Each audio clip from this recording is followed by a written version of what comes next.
Okay, coming up on This Week in Penn State Football, Greg Pickle and myself, we're going to winter workouts for Penn State football coming to a close. We're going to talk about some players we hope Dwight Galt is singing the praise of when we get a chance to meet them in a little while.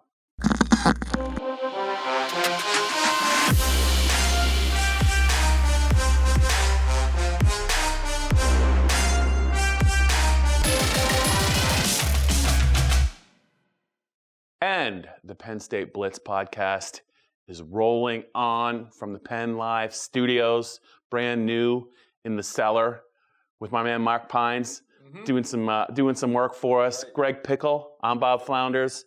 Winter workouts still ongoing, getting close to the end, which means spring practice is coming in a couple of weeks. But let's talk about, there's always a couple players that get a little praise from strength coach Dwight Galt, as far as maybe either adding good weight or just impressing or just, really catching his eye. We've heard him talk about some players over the years.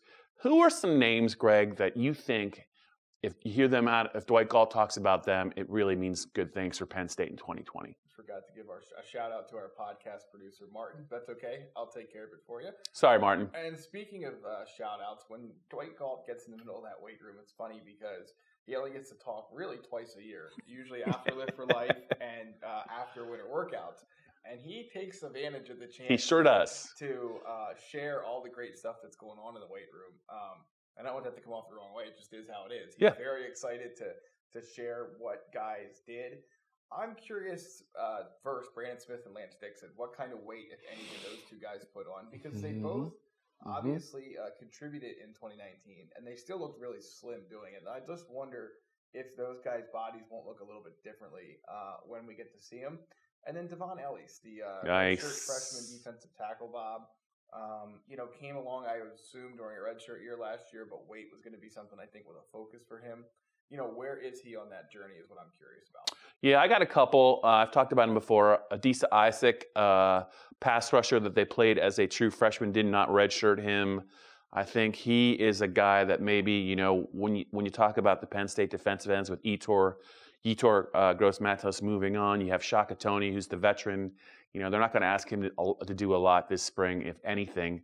So it's really going to be Jason Owe, and I think Adisa Isaac getting a lot of maybe work, possibly as, first-team guys. If not, they're going to be on the field a lot. Interested in him a lot. And two guys on offense. I just think if John Dunmore can get a little bit bigger, I think he's a guy that I really think can play.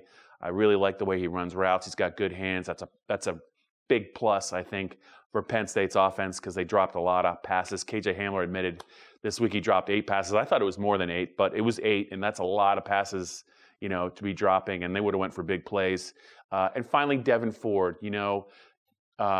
He's a guy. I just think that, Ricky Slade's out of there now. I think the presumed 1-2 obviously is Journey Brown and Noah Kane.